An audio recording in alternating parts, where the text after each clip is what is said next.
السلام علیکم۔ گوشت کو زیادہ عرصے تک محفوظ رکھنے کے طریقے۔ گوشت کو کئی دنوں تک محفوظ رکھا جا سکتا ہے۔ خاص طور پر عید قربان کے موقع پر گوشت کثیر مقدار میں ضرورت سے زائد بچ جاتا ہے، یعنی ایک ہی دن میں ضرورت سے زائد بہت سا گوشت نہیں پکایا اور کھایا جا سکتا۔ اس لیے قدیم زمانے سے لوگ مختلف طریقوں سے گوشت کو خشک کر کے محفوظ کر دیتے تھے اور بعد میں کئی دن تک اپنی ضرورت اور خواہش کے مطابق استعمال کرتے تھے۔ لیکن دور حاضر میں گوشت کئی دن تک فریزر میں محفوظ رکھا جا سکتا ہے اور گوشت کی تازگی اور غذائیت برقرار رکھی جا سکتی ہے، لیکن اس کے لیے بھی چند باتوں پر عمل کرنا نہایت ضروری ہے، ورنہ گوشت چند ہی دنوں میں نہ صرف اپنی غذائیت کھو دے گا بلکہ بدبودار اور بد ذائقہ بیکٹیریاز کی افزائش کی وجہ سے بیماریوں کی آماج گاہ بن جائے گا۔ گوشت کو دیر تک باہر کھلی ہوا میں نہ پڑا رہنے دیں۔ گوشت کو زیادہ دیر تک باہر کھلی ہوا میں پڑا رہنے نہ دیں، کیونکہ ماہرین کے مطابق گوشت کو 2 گھنٹے کے اندر فریزر میں رکھ دینا چاہیے، یہ بہتر ہے۔ نئے صاف ستھرے پلاسٹک کے شاپرز کا استعمال۔ گوشت کو نئے صاف ستھرے پلاسٹک کے شاپرز، تھیلیوں یا پیکٹس میں رکھا جا سکتا ہے۔ پرانے یا استعمال شدہ شاپرز یا پیکٹس ہرگز گوشت کو محفوظ رکھنے کے لیے استعمال نہ کریں، کیونکہ استعمال شدہ شاپرز میں کہیں نہ کہیں جراثیم موجود ہوتے ہیں، جس سے گوشت میں بیکٹیریاز کی افزائش جلد ہو جاتی ہے۔ سفید شاپر یا شفاف پلاسٹک کے شاپرز کا استعمال۔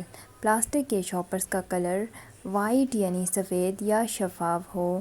نیلے، براؤن، سرخ، سبز یا سیاہ شاپرز گوشت محفوظ کرنے کو استعمال کرنے سے گریز کریں، کیونکہ یہ کیمیکل شدہ کچے کلر گوشت پر لگ جاتے ہیں، جو بیماریوں اور صحت کے لیے نقصان کا سبب بنتے ہیں۔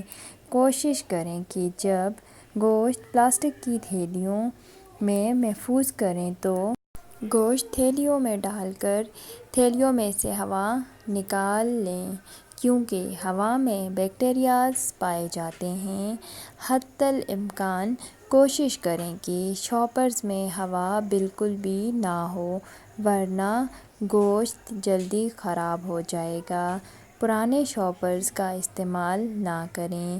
گوشت کے چھوٹے چھوٹے پیکٹس بنا کے رکھیں۔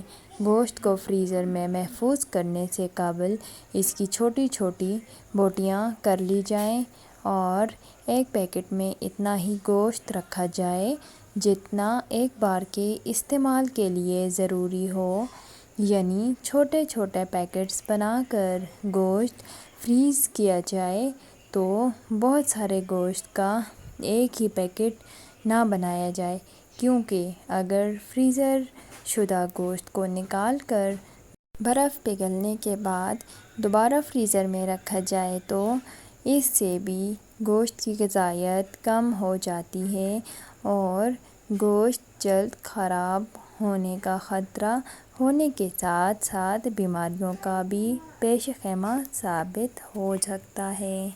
چکنائی کم سے کم ہو۔ چکنائی میں بیکٹیریاز جلد پرورش پاتے ہیں، اس لیے جس گوشت کو محفوظ کرنا ہو اس میں کم سے کم چکنائی ہو۔ چکنائی کو الگ یا کسی دوسرے طریقے سے محفوظ کیا جائے۔ گوشت کو پانی لگنے یا گیلا ہونے سے محفوظ رکھیں۔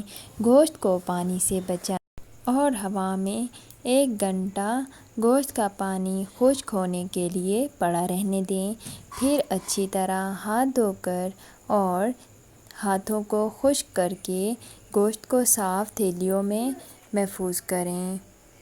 گوشت کو استعمال کرنے کے طریقے۔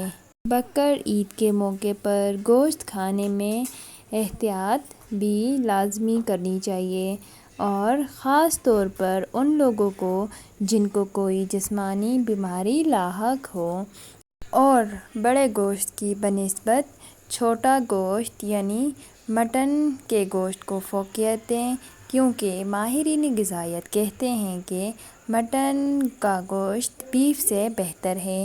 یہ ہضم بھی جلد ہوتا ہے۔ گوشت کو محفوظ کرنے اور استعمال کے طریقے اور بیف کے مقابلے میں غذائیت میں اچھا اور کم مضر رساں یا کم نقصان دہ ہوتا ہے۔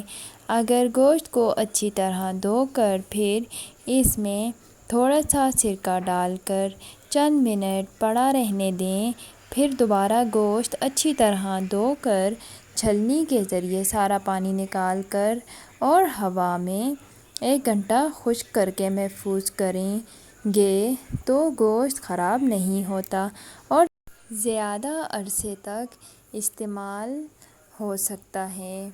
گوشت کو محفوظ کرکے استعمال کرنے کا ایک طریقہ یہ بھی ہے کہ گوشت دھو کر اور ہوا میں خشک کرکے اس پر تھوڑا سا لہسن، پیاز اور ادرک کا پیسٹ لگا دیں۔ اس سے گوشت کی بدبو بھی ختم ہو جائے گی اور بیکٹیریات سے بھی زیادہ عرصے تک محفوظ رکھا جا سکے گا۔ گوشت کو سبزیوں کے ساتھ ملا کر پکانے سے اس کی غذائیت اور افادیت بڑھ جاتی ہے اور متوازن غذا میں شمار ہوتا ہے، اور کم مسالہ جات میں پکایا جائے تو جلد ہضم اور اپنی افادیت برقرار رکھتا ہے۔ آج کا ویڈیو اگر پسند آیا تو چینل سبسکرائب کر دیں۔ اپنا خیال رکھیے گا، اپنی دعاؤں میں یاد رکھیے گا اور عید کی خوشیاں منائیے گا۔ تب تک کے لیے اللہ حافظ۔